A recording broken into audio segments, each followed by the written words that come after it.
The McAlvany Weekly Commentary, covering monetary, economic, and geopolitical news events. We had the opportunity under the previous three administrations to kind of pick and choose our allies, to kind of come up with a new goal, right-size the structure, if you will. And now the whole thing's just collapsing. So we've gone from having over 100 allies back in 1992 to, at the end of the Trump administration, we're probably only going to have 4. Now, the U.S. can thrive with that, but it does mean the degree of international dislocation, chaos, and destruction that's coming is going to be a lot more than it necessarily needed to be. Now, here are Kevin Orrick and David McAlvany.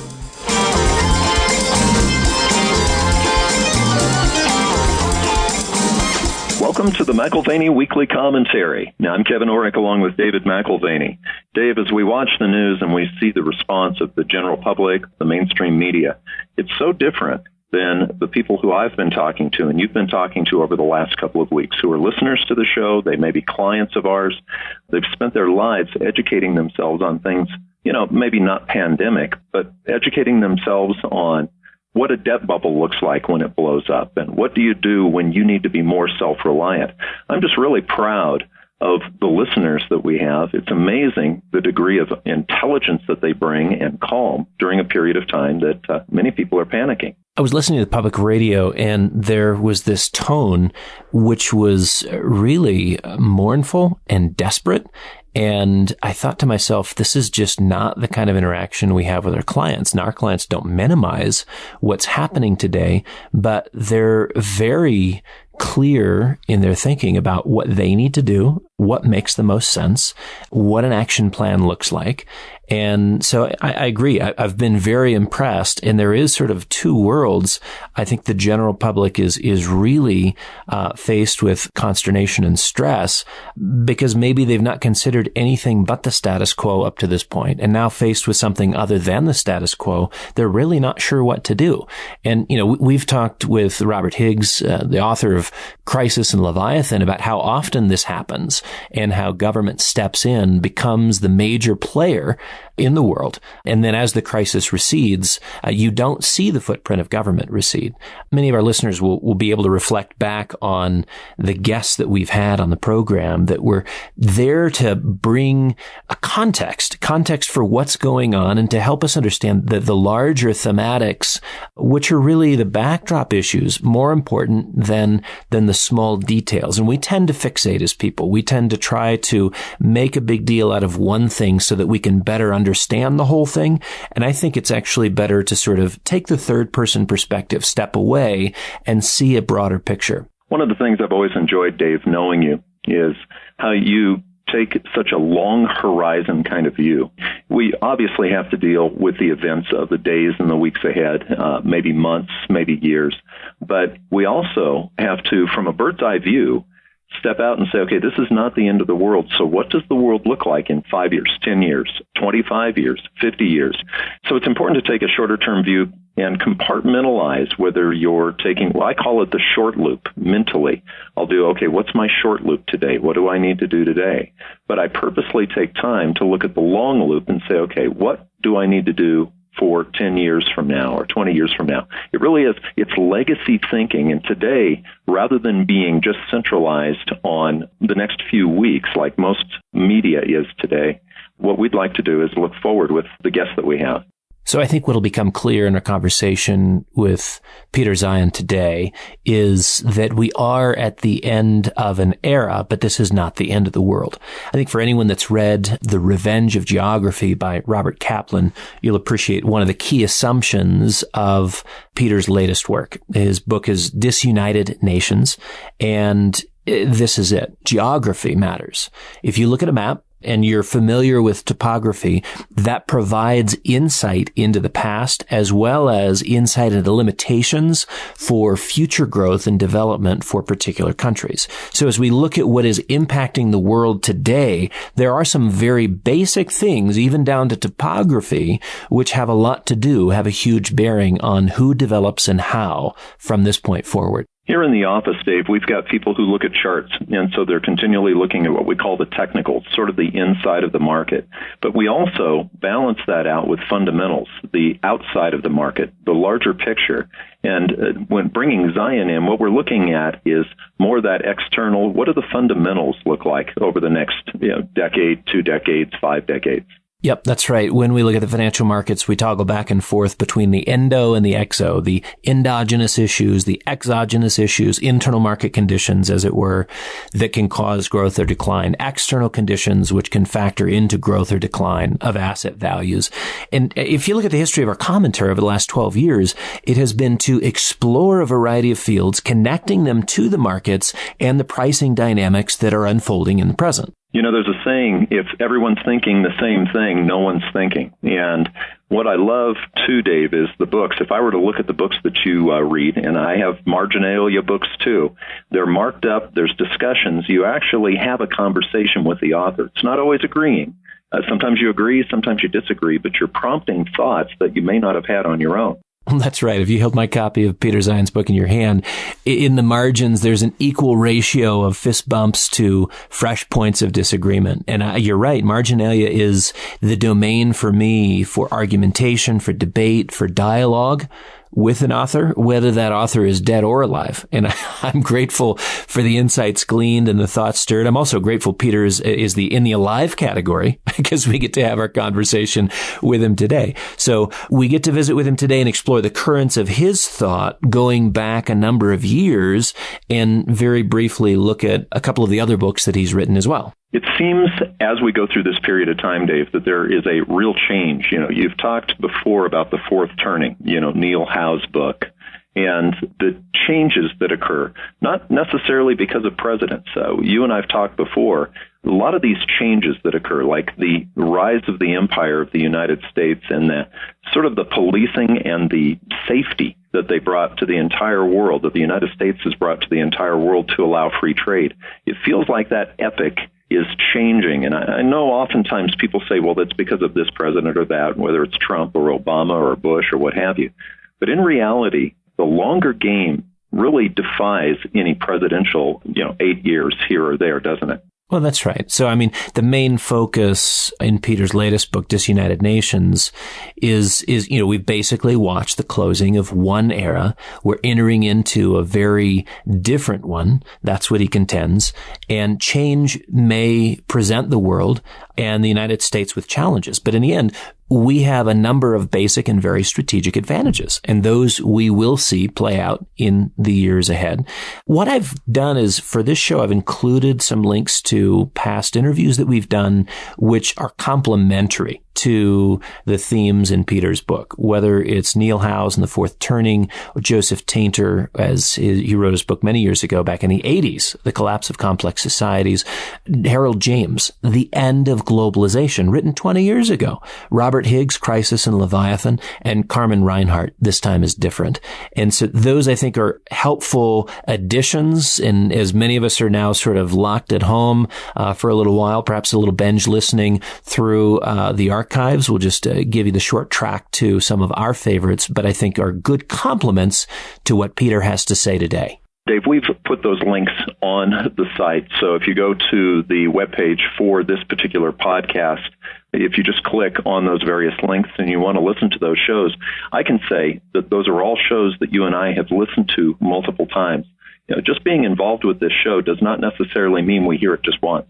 We'll go back, I know I do, and I'll listen to Carmen Reinhart or Higgs or Tainter.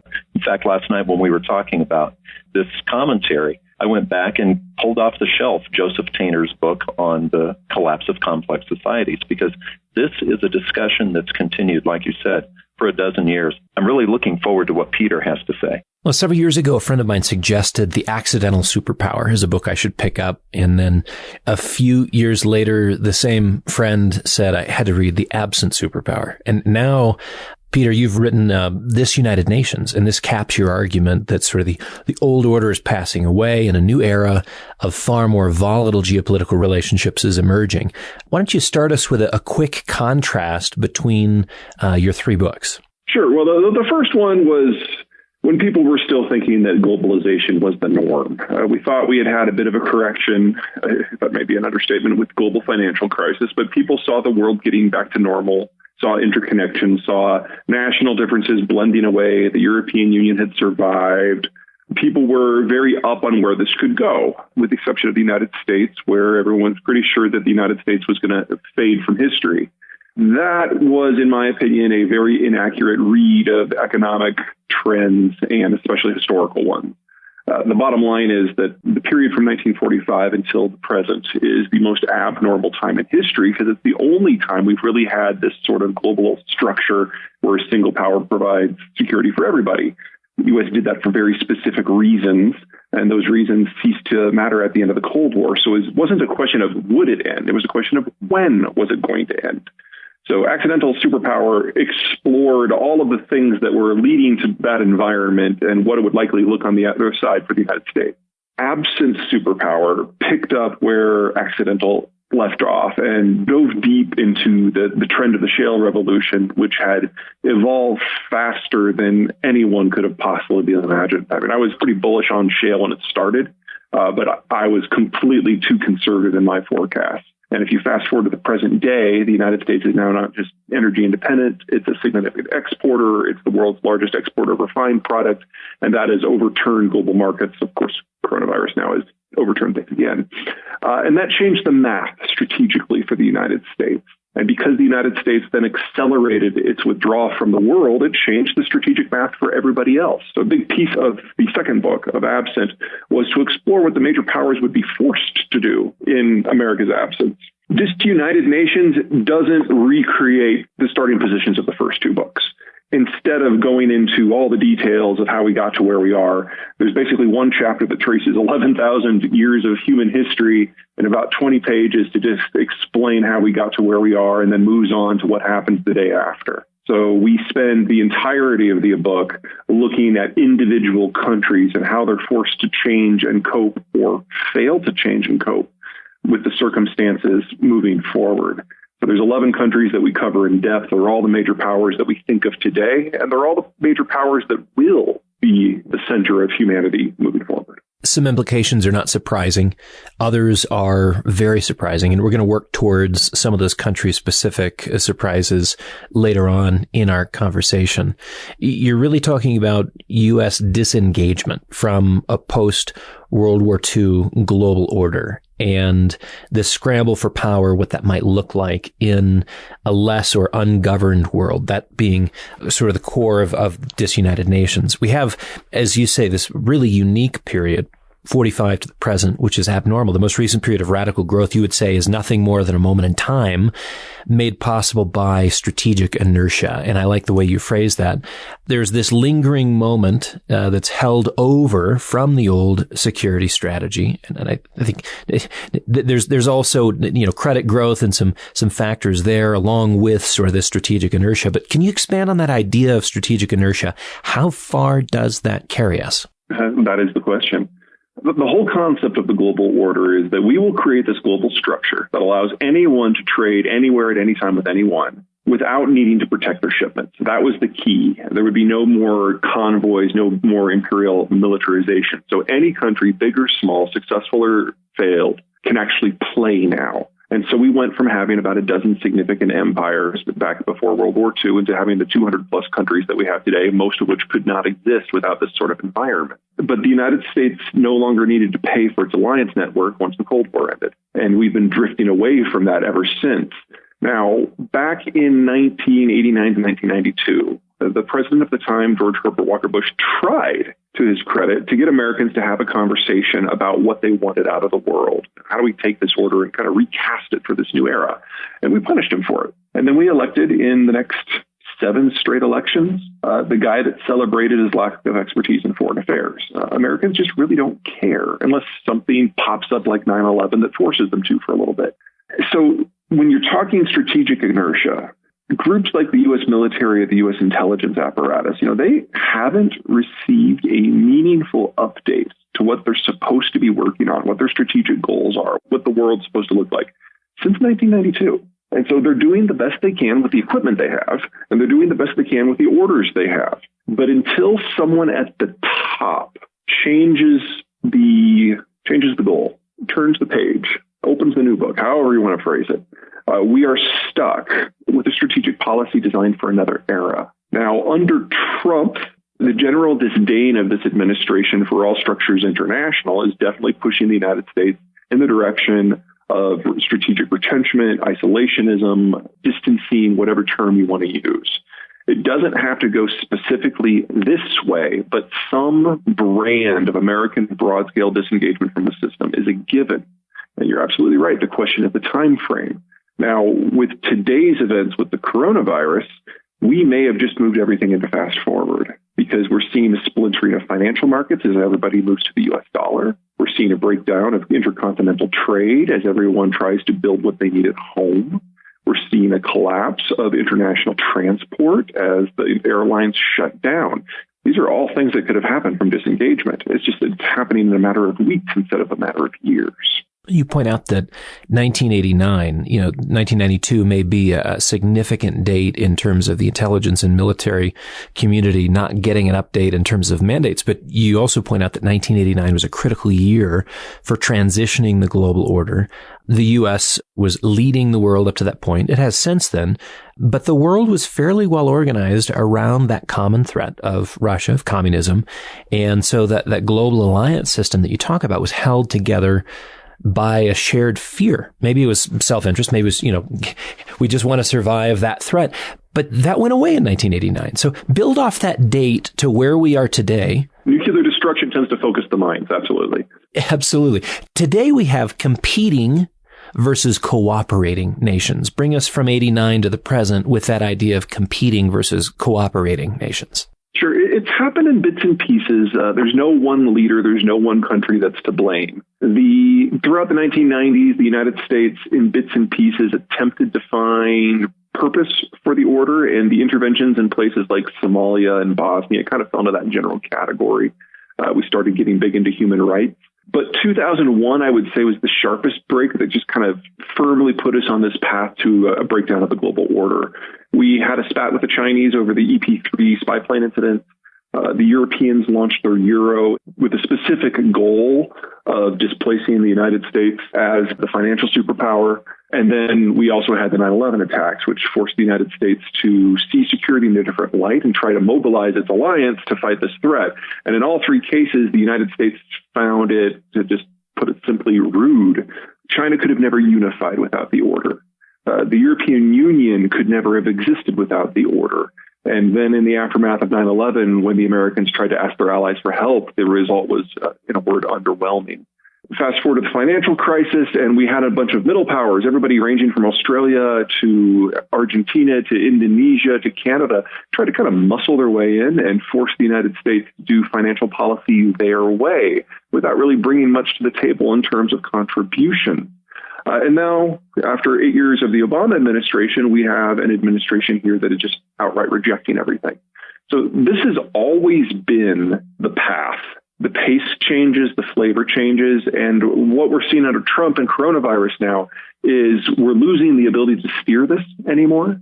We had the opportunity under the previous three administrations to kind of pick and choose our allies, to kind of come up with a new goal, right-size the structure, if you will. And now the whole thing's just collapsing. So we've gone from having over 100 allies back in 1992 to, at the end of the Trump administration, we're probably only going to have 4. Now, the U.S. can survive that. The U.S. can thrive with that. But it does mean the degree of international dislocation, chaos, and destruction that's coming is going to be a lot more than it necessarily needed to be. Keying off the word you used, contribution. Talk to us about the benefits that have accrued to the alliance members, and maybe comment on the present administration here in the U.S. basically calling out every nation to pay for those benefits, or else the deal is different going forward. It's actually pretty straightforward. The whole idea was the order is we pay you to be on our side. So we provide global security. We provide access to the American market. The trade deficit is not something we were suckered into. It's something we volunteered, because in the aftermath of World War II, no one could absorb our exports, so we absorbed theirs in order to stabilize their economic and political system. So this is what allowed Europe and Japan to export their way back to affluence. This is what allowed them to remain first world countries. This is what enabled the second tier of countries, places like Taiwan and Thailand and South Korea, to ultimately join the family of civilized advanced nations. And in the early post-Cold War eras, this is what allowed Central Europe to join the European Union and NATO. This is what allowed the oil markets, the Middle East, to be independent countries as opposed to colonial possessions. So everything about our world, from the spread of immunizations to financial access to rising standard of living, is a direct product of a world without strategic competition because the United States blocked it, which means that if the United States really is going its own way, it has the opportunity to choose which countries it wants to bring with it. And what the Trump administration has done is basically settle upon 5. The first is Korea, and they came to us because they realized that if the United States really is leaving, that their country has no chance of continuing to exist. So they came to ask for terms. They gave in on every point of negotiation, and the trade deal, it's done. Mexico and Canada were next with the NAFTA renegotiation. The Mexicans came in with a very clear-eyed view. It was a real negotiation. The Canadians thought it was just going to be more of the same, where they would kind of be able to slip under the radar and get some concessions, and they were proven woefully wrong. But regardless, that deal is done and ratified and is being implemented. Japan was next, and Japan was certain that because they were important, the second most powerful navy, the primary bloc to China, that they would be able to extract some concessions in exchange for security concerns. And it turns out they were woefully mistaken, and so it basically went the same direction as things with Korea. And then next up is the United Kingdom in the aftermath of Brexit. And that will probably be just as unpleasant for the Brits as it was for the Koreans, the Japanese, the Canadians. But that's it. That's the Trump administration's entire trade negotiation strategy, because those 5 countries, that's already over half of the American trade portfolio. If those are implemented under normal circumstances, granted coronavirus is throwing everybody a curveball, if those 5 are implemented, the U.S. might not even have a recession when the global system breaks down. Now, in coronavirus, we're in a completely different environment, and it is going to cause a massive recession, the deepest recession we've ever had. Probably won't be a depression. The worst of it will probably be over within 6 months. Probably. There's a lot of things we still don't know. But in that process, the pace of industrial development and retooling in this country is going to be faster than anything we have ever seen. The past 2 years have already seen the greatest reindustrialization of the United States in our history, faster than what we did during World War II. Because the shale revolution basically collapsed the cost of energy inputs into everything. And so we're seeing industrial plant moving back in order to take advantage of what are now cheaper production costs in the United States as opposed to China.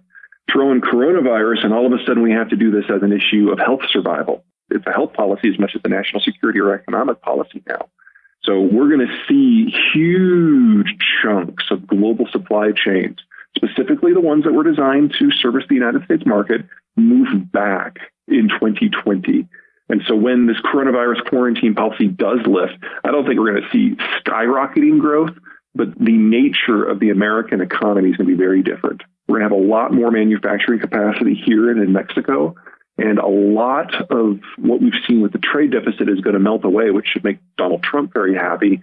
We just kind of did it by the most painful way possible. You described the path being the same, but the pace increasing. And I think there is a lot of pundits today that would lay blame for disunification and disorder at Trump's feet. And I recall Harold James' book on the topic of deglobalization nearly 20 years ago. So this is not a new theme. And I love the way you describe Bush did a good job of abusing our allies, Obama of ignoring our allies, and Trump seems to be the most proficient at insulting our allies. The deterioration in strategic relations is more than a matter of personality. It stretches past this administration.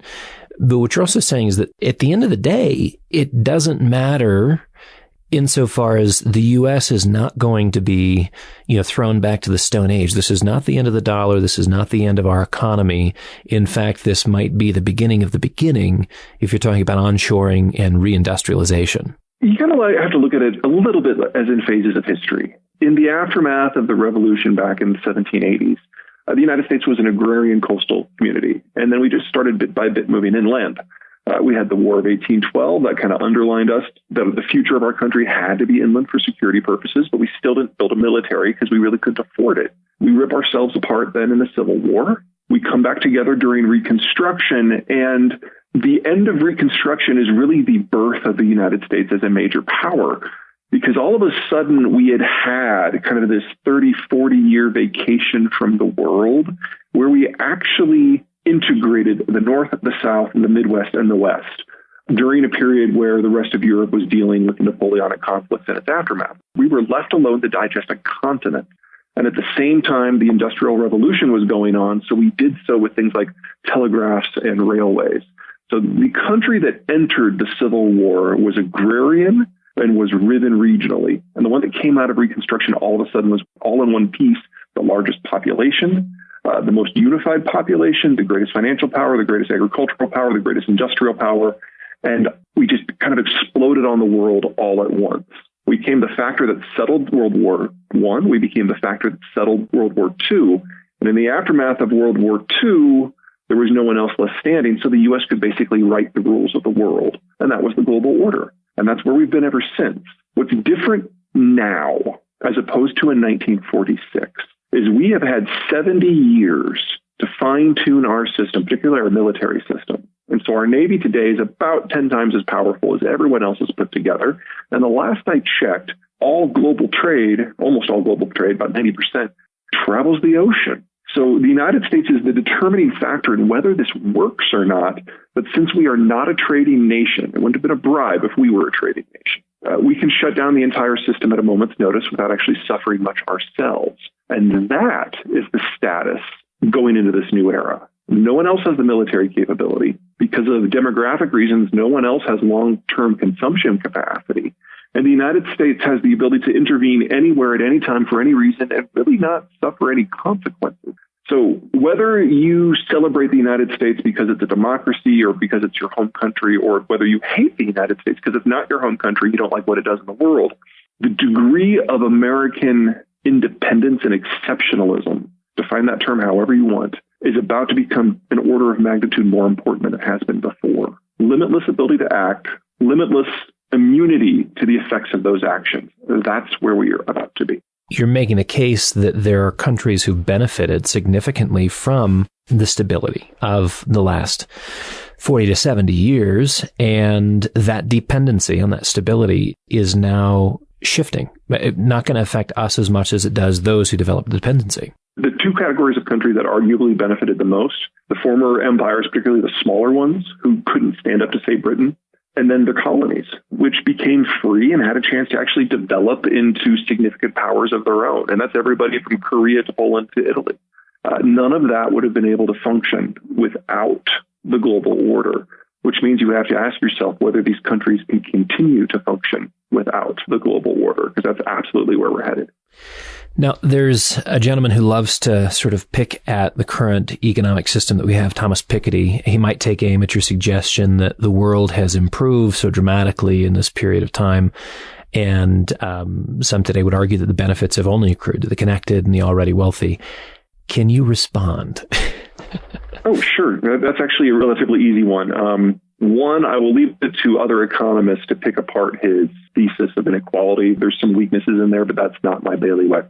My bailiwick is that stability causes wealth. And have you ever read The Great Leveling? Yes. Mm-hmm. One of the crazy things about international affairs is that in periods of stability, wealth rises, the economy differentiates, diversification becomes the norm, and we get more and more complex support structures and supply chains. In those environments, when you're seeking maximum efficiency in a period of relative peace and wealth, the people who can figure out how to do it the best, get this one little widget built better in this spot as opposed to that spot, those are the ones that accrue the most wealth. Stability, by definition, generates inequality. And we have had the longest period of stability in human history under the order. The greatest period of equality the world has ever seen is at the end of World War II, because we leveled everything. We broke down what economies of scale existed. We destroyed the industrial base, and we were all poor together. So whether or not Piketty is right or wrong in terms of his overall thesis, I will leave that to other people.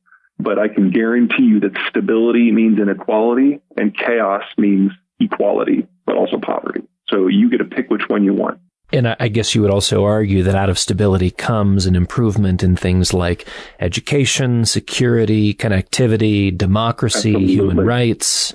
I mean, there's a long list of things that come with stability, including that one thing that Piketty is picking at, inequality. Which means we've seen some of the greatest advances in the human condition in the last 70 years, and those are now under threat. And I think we've passed the point globally and passed the point in this country to even start the conversation about what is that we're trying to save. I think we've missed that opportunity completely. There's this issue of losing a common foe, and terror was clearly not enough of a strategic foe to unite and align the interests of the global community. Is there anything else? Global climate change. What issues can you imagine that could sort of stand in for a unifying evil that must be fought, that could somehow change your thesis of disuniting and perhaps bring us together in a different way? Well, let me first explain why those other options haven't worked. The Cold War was great for mobilizing people because there was no aspect of global thermonuclear war where anyone comes out ahead. Everybody would just be wiped out. So it was very easy to focus minds both in the United States on both sides of the political aisle, as well as across the entire alliance network.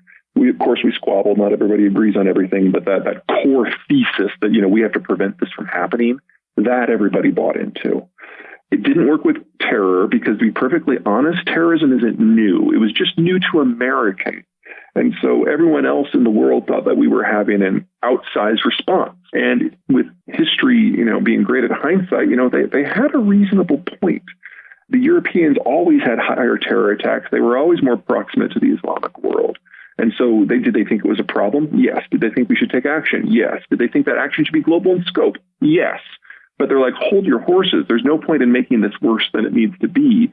And I would argue that political Islam, radical Islam in the Middle East, is far more powerful now as a result of our policies to fight terrorism than it had been when we started. So we've created a bigger problem down the road.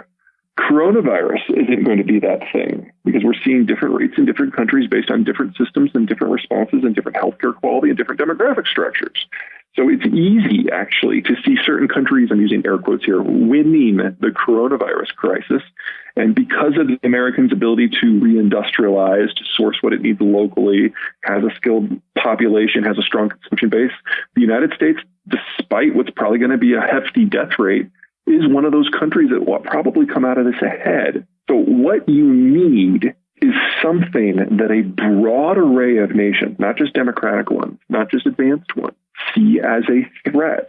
And I'd argue the only even theoretical candidate for that is China. It's a nuclear power. It's exploitive. It's putting out some horrendously damaging but stupid propaganda on the virus right now. And it's already trying to position itself as a world leader, but to be perfectly blunt, nobody is buying it. So that is a possibility. But I honestly don't think that China has the duration or the staying power to make any of this work or to make an alliance work. I mean, the Soviet Unions were cut off from the world. They were relatively resistant to global changes economically, and containment was a decades-long strategy. If some sort of neo-containment policy got thrown against the Chinese, they'd crumble within a year. They're massive importers of every raw material you can manage, most notably energy. Their social, political, and economic system is completely based on the mass exploitation of their population and then exporting the products to the wider world. The one-child policy means they're losing their consumption base. They cannot function in a vacuum. They have to be integrated. So if you snip those ties of integration, China falls apart. So you might be able to have a brief burst with a very, very good diplomatic president in order to generate a temporary alliance structure. Right? But then as soon as China cracks, you'd have to find something else. And we haven't found something else in 30 years. I don't think that any of the people who have expressed an interest in being the American president in the last couple of decades are the types of folks that could actually make that work. Let me rephrase that. I don't think there's anybody who in this presidential cycle has expressed an interest in being president could make that work. If you go back 10 years, you're getting into a different crop. Let me tease our listeners with a couple of chapters that you have. One that talks about the 4 carrots of the American order, physical security, maritime security, unfettered market access, and a floating global currency. You contrast that with the British model, which was sticks instead of carrots. And those orders are, according to your argument, going away, which leads us to a very critical discussion on how geography defines and becomes a more defining factor in terms of country-specific strengths and weaknesses. And then that plays into your list or bifurcation of the countries that you see as emerging great powers and the countries that are shortlisted for struggle and decline. I want to do a quick overview of each of those countries, the country report cards on each of those. Sure. Maybe you could just, before we get into the report cards, tell us about the critical assets that contribute to national survival and power, kind of the 4 things that you see as really key and sort of define these groups of winners and losers in terms of the countries that you analyze in your book. Sure. The first one is you have to have a decent geography. You have to have borders that are resistant to invasion, but you also need to have a core zone where transport is really easy, so you can actually, integrate your population, grow your own food, move things around your own system. It's kind of a balance of transport issue. You want it to be easy in the inside, difficult to penetrate the borders. That already eliminates like 80% of the Earth's surface. Very few countries have that. Second, you either need to be able to grow your own food or have easy access to a close, friendly market where you can get it. That eliminates half the Earth's surface right off the bat. Third, you need a demographic structure that is relatively favorable to long-term development. Young people are the ones who do most of the consuming and most of the work. Older individuals, people roughly 45 to 65, they generate most of the capital and they have the value-added expertise. You have to have a balance between those two groups that doesn't get overwhelmed by, say, a large retiree cadre. And you have to make sure that your birth rate stays up long enough and high enough that you never run out of young and mature workers. What we've seen between industrialization, urbanization, and the order is that this balance has now collapsed in most of the world. Based on where you are, the birth rate collapsed in most parts of the world between 1960 and 1990. And we're now on this final cusp where countries have run out of children, run out of young workers. They've got a lot of mature workers, but they're all becoming retirees. And this decade, a lot of that flips. China's on that list. And then finally, you have to be able to keep the lights on. Energy is critical. And petroleum is obviously the form we're most familiar with. Green energy is what we're all excited about potentially going to, but neither of these technologies work everywhere. With oil, if you either have it or you don't, and if you don't have it, you have to ship it in, sometimes from a different continent. And green power sounds great. It's easy to say, solar power is free, wind power is free. It's not. You actually have to pay to put that up, and maintaining the grid is a lot more difficult. And you have to then electrify everything. So if you want to run everything off of electricity, you're talking about quadrupling your power supply. Solar and wind is not that intense. We can't store it. It's difficult to transmit. So you're really only talking about 5% of the Earth's surface that green tech really works and can make a big difference as the technology exists today. Those 4 things don't exist in very many parts of the world, and having all 4 is a very, very vanishingly rare issue. So those 4 inputs are important. Now that the countries that you see as emerging great powers in the decades ahead, maybe it's global, maybe it's regional powers. The list that you have, France, Turkey, Japan, and Argentina. Let's do a quick report card on each of them. Where do you want to begin? Let's start with France, because it's probably the country most Americans are familiar with. We like to make fun of the French from time to time because they, are really good at cutting their sheets into easy-to-wave rectangles, all that good stuff. But really, the French have won more wars than anyone in history except for the Brits. The fact that they're right next to the Brits, of course, is the reason that they've lost a lot of the ones that they have lost. But they're a very successful nation, stretching back 1,500 years. Their borders are pretty good. They've got deep, thick forests or mountains on most of them. They've got good naval access. They're a great agricultural power. The river system they have is fantastic. It lends them to a natural integrative system.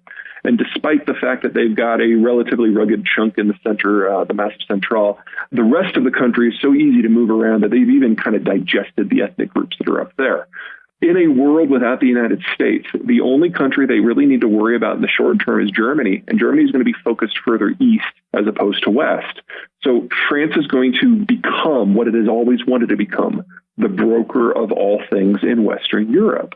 It doesn't mean they won't have challenges, but this is something that they've been born for and have been waiting for decades, if not centuries. Let's do Turkey next. Turkey is the most powerful country within 1,000 miles in all directions. They've got a reasonably potent navy. Their core zone on Marmara is one of the most fertile and easy to defend places on the planet. Istanbul, former Constantinople, it's really only fallen 3 or 4 times throughout all of recorded history. And everybody in their broader neighborhood either A, wants to be on the Turks' good side, or B, is too weak to matter. So Turkey is going to be able to define its region however it wants. The biggest complication they face is internal. They've kind of been on a vacation from history for the last century, and they're going to make a lot of mistakes along the way, but they're going to have a lot of wiggle room to make those mistakes. Argentina is kind of like a mini U.S. The Pampas region is kind of like the Midwest, very fertile, crisscrossed with navigable rivers. There is really only a handful of countries that are even bordering them, and none of them are threats. Chile's on the other side of the Alps. Paraguay and Uruguay are basically satellite states between Brazil and Argentina. And Brazil is one of the countries that's probably going to see the greatest fall during the disorder, which means that Argentina is left to shine. Now, Argentina has had a series of governments that are literally textbook examples on how not to run a country. But despite 80 years of catastrophic government, it is still the richest country in Latin America. People who look down on Argentina have got to be able to square that. The natural richness of this country is phenomenal. And if the rest of the region, if the rest of the world is having more problems and has issues with financial access and rule of law and transport, Argentina knows how to operate in that sort of environment and has been for decades. They'll be just fine. And then the last one is Japan. And at a glance, it's kind of hard to understand why Japan is one of those 4. Its agricultural zones are weak. Its population is the oldest on the planet, but it's an archipelago, and that changes everything. Because for Japan to exist as a nation in the first place, it has to have a powerful navy, and it's used that powerful navy to go out and get the things that it needs. So Japan today is the second most powerful navy in the world. It is a position that it will not give up in our lifetimes. And that means it can go out and integrate with choice bits of its neighborhood or the wider world, whether it's Southeast Asia or the Western Hemisphere, and get the energy it doesn't have and get the food supplies it doesn't have. And one of the things that we've seen since the collapse back in the 1980s is that the Japanese have basically changed their economic structure. They are no longer export-based. In fact, they are one of the least involved economies in the world as a percent of GDP. They're almost as isolated as the United States. So as global connections break down, they're going to do just fine. So then once we get a snapshot of the countries that can do well in the times ahead, there's the countries that are left that arguably today seem like the rising stars, whether it's China, Germany, perhaps not so much in recent years, but they've certainly claimed market share, so to say, within the European Union. Talk to us about Germany and China and Russia and Saudi Arabia, Iran and Brazil. Those who we've got vast natural resources. So you might argue that at least in the case of the latter 4, Brazil, Iran, Saudi Arabia, and Russia, maybe they've got a future. Talk to us about those that have the resources, those that need the resources, Germany and China, and what some of the challenges are that they'll face. Well, the first thing to keep in mind is that those 6 countries, Brazil, Germany, Russia, Iran, Saudi Arabia, China, the thing they all have in common is they are all wildly dependent on global exchange. And none of them have the capacity to guarantee that global exchange. So Brazil, Saudi Arabia, and Iran, wildly dependent on the export of raw materials. You can't do that without global markets and without security, particularly in the Eastern Hemisphere.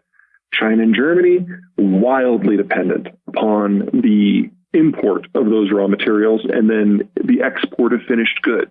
they get a double bind. Not only are they going to have a problem getting the raw materials in the first place, but if you're looking at a global economic breakdown and global demographic implosion, global demography will not be able to consume the products that are on offer. Doubly so if the United States basically takes its market and go home. Because there are only a handful of countries that actually have positive demographies where the consumer market is stable. The U.S. is far and away the largest of those, bigger than almost everybody else put together, and it's taken its market and leaving.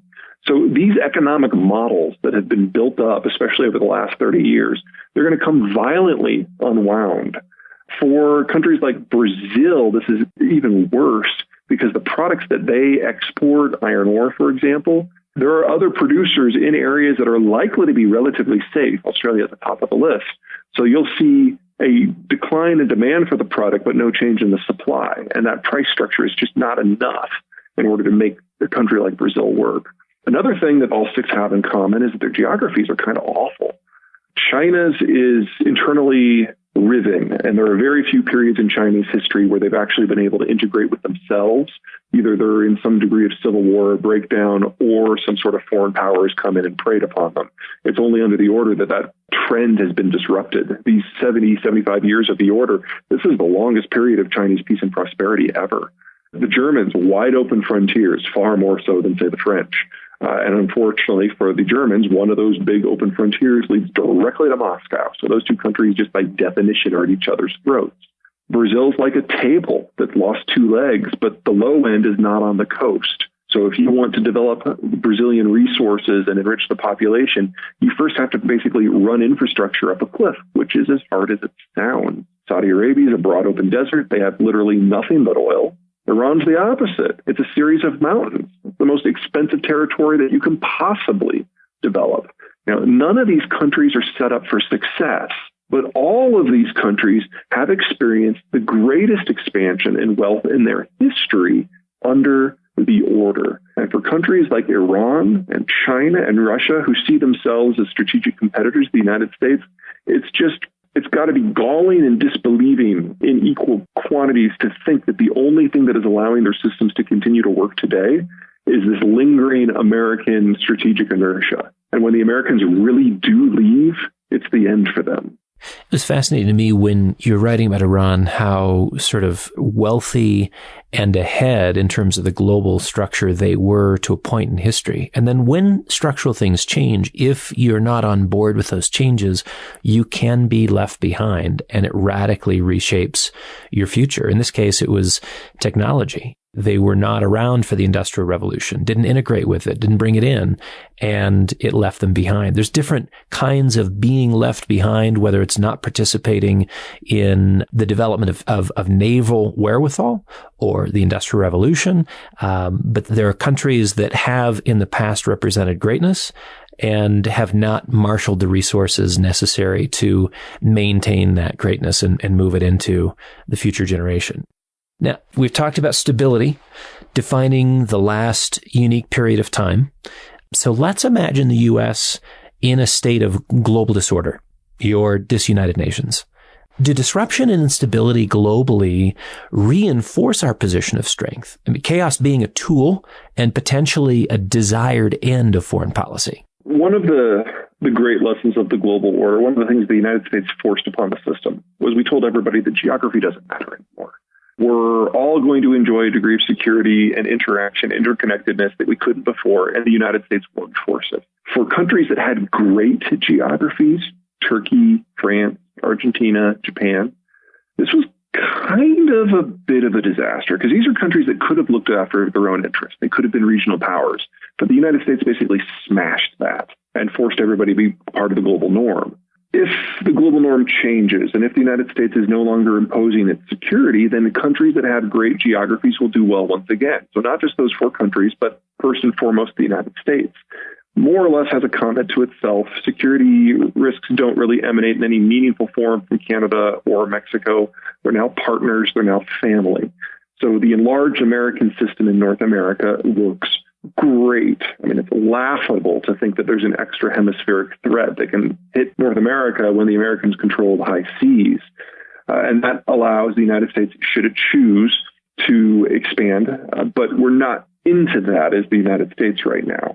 In the aftermath of the war on terror, and certainly in the aftermath of coronavirus, the United States is going to want to take a pretty big breather from the world. And it's going to be several years before we start the conversation in this country about what we want to see out of the world. That might require another crisis. And that crisis can't happen until there's another country out there that we find kind of threatening. You're talking 20, 25 years in the future for that. So in the meantime, we have some lingering foreign policy issues that are still kind of driving out of a sense of inertia a little bit with the global war on terror. But for the most part, we're going to kind of sit it out. Now, that doesn't mean that Americans are going to be gone from the world, but it does mean America will be gone from the world. You will still see individual Americans taking advantage of the situation and going out to pick and choose their economic engagements. There is no way that you can have a wealthy, well-fed, well-energied, well-supplied America that is rich and have no Americans who think that there aren't some advantages economically to be had in parts of the world that just can't make it function. Kind of reprise of the dollar diplomacy foreign policy that we saw between the Spanish-American War and World War I. We made a lot of money during that time. We generated a lot of bad blood during that time. But that is probably the most coherent foreign policy that we're likely to see in this country for the next decade. So back to that issue of chaos, is that potentially a tool? We have created power vacuums in the Middle East, and it may be that we're creating, in terms of the disunited nations, even more of a power vacuum. Does that instability elsewhere play ultimately to our favor? It absolutely does. We haven't gotten to the point where it's a conscious, deliberate policy, but we're going to get there. American foreign policy going back over a century has been to try to set up regional balances of power so that the United States does not have to do all the security lifting itself. So, for example, we backed Stalin against Hitler. We backed Mao against Stalin. We're really good at getting into bed with people that under normal circumstances we wouldn't. Most countries in the world right now are dependent upon a degree of interconnectedness. And since the United States controls the environment that allows that interconnectedness to happen, it's easy to see the United States going in and breaking up trade routes or supply lines or sowing conflict in places that resources come from, specifically to hobble strategic competitors. So like if on the outside chance, I don't think this will happen, but on the outside chance, the United States really came to think of China as a meaningful strategic competitor in the long run. What I have to do is go into the Persian Gulf and stop oil from flowing to East Asia. It would be over in a month. I want to come back to those four critical assets that contribute to national survival and power. And it's something that we have today. All of those. You mentioned usable and defensible borders. You talked about reliable food supplies. You talked about a sustainable population structure, good demographics. And lastly, access to stable energy inputs. And this is something that has really reshaped the conversation. The math changed, the map changed, I think is what you said earlier, as it relates to shale energy. And there's this question, really a concern in my mind, when you look at the usefulness of cheap credit to drive the shale oil boom and look at how difficult it is to continue that game if you don't continue to have access to cheap capital. What risk do we have this stable energy input? I mean, we consider it stable today. What if instead of 12, 13 million barrels a day, we moved back to 8 and all of a sudden needed to care more about Saudi Arabia? Today, we can divorce ourselves from their trajectory. But in a world of less energy production domestically, does that have us re-engaging with some of our, the order's allies? Well, let's talk scope first. We're not at 12, we're at about 18. 12 is just what's coming out of the shale fields themselves that we consider traditionally crude oil. Once you throw in things like natural gas liquids that are in many ways better than crude oil based on what you're after, we're definitely up to 18. We were in the midst of a correction in the shale industry in 2019 as credit costs, as you noted, were going up. And there was a lot of stress. A lot of the smaller players were falling out of the market. But we still had record growth and output. We're not going to have growth this year. It's not because of a credit issue, though. It's because oil prices have tanked. We've already gone below 30. We're certainly going to go below 10 if something significant doesn't change. That has nothing to do with the credit situation in the United States. It's because all of these quarantine lockdowns basically have people traveling less, and that has a catastrophic impact on demand. So we're probably looking at global demand being down about 15 million barrels a day right now, which means by the time we get to the end of April, or the end of May, everybody's storage everywhere will be filled up, and then we will really see the catastrophic drop in prices. So we haven't experienced that yet. That is going to hit shale right up the side of the face, just like every other energy producer. This won't last forever. Oil will fall off the market. Oil production will fall off the market, and demand will come back.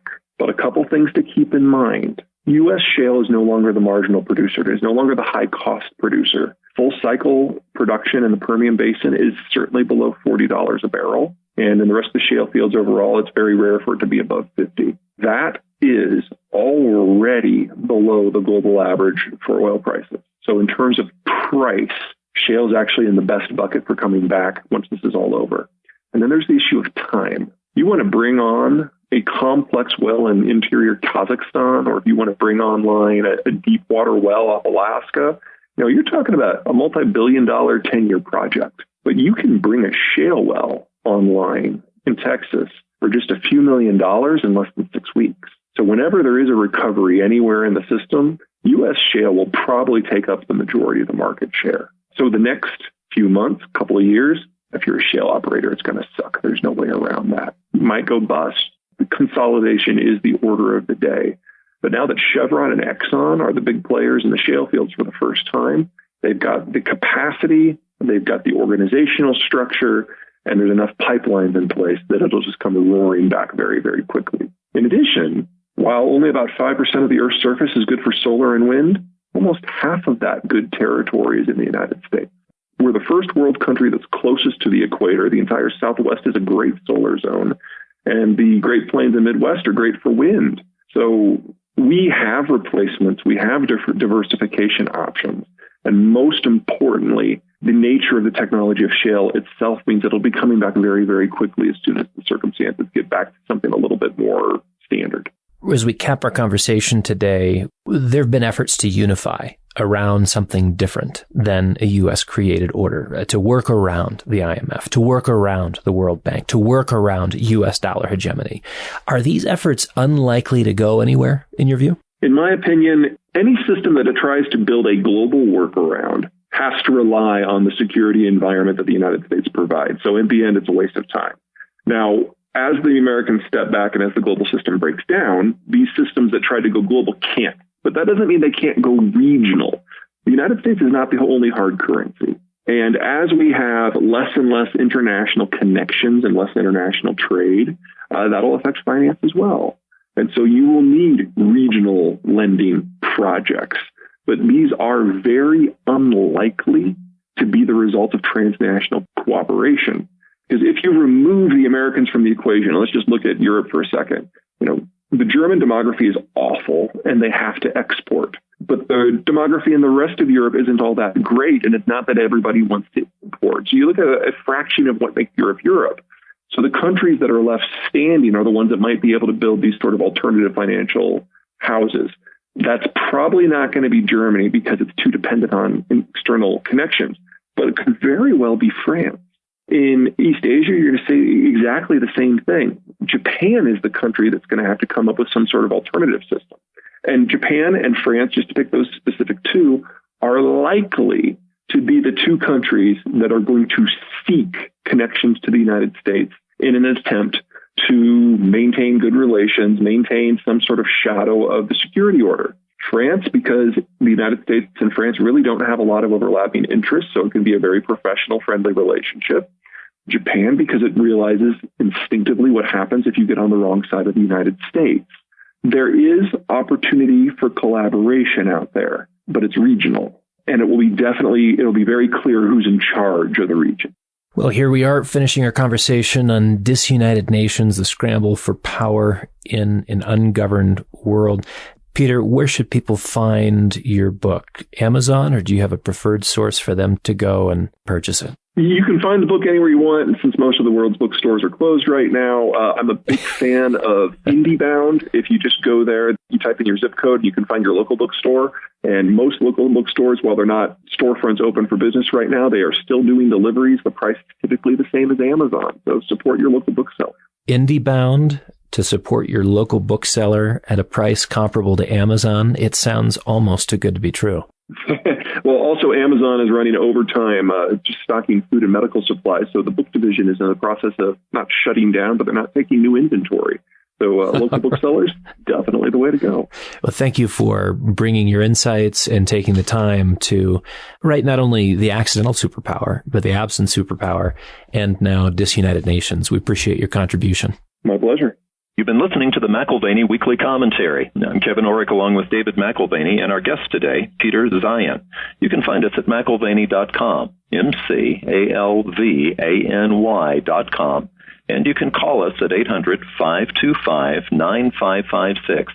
We would encourage you to forward this particular podcast to a friend and click on the link to subscribe to the McAlvany Weekly Commentary. You won't regret it. This has been the McAlvany Weekly Commentary. The views expressed should not be considered to be a solicitation or a recommendation for your investment portfolio. You should consult a professional financial advisor to assess your suitability for risk and investment. Join us again next week for a new edition of the McAlvany Weekly Commentary.